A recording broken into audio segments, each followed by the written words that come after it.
好，咁去到第5、第6條啦，係咪？首先我哋條題目話要 A 啊嘛。嗱，咁我哋首先第一樣嘢，我哋就將個 boy 移過去乘，咁又變咗3-4A 啦。好啦，跟住你就會發現一樣嘢，咦？喂 A 前面有負號喎，我睇唔慣喎。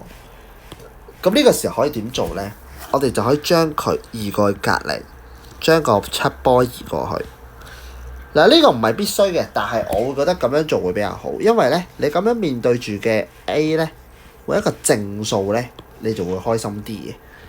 好啦，咁我哋就將佢移個4個去除，咁樣就 OK 嘅啦，得唔得？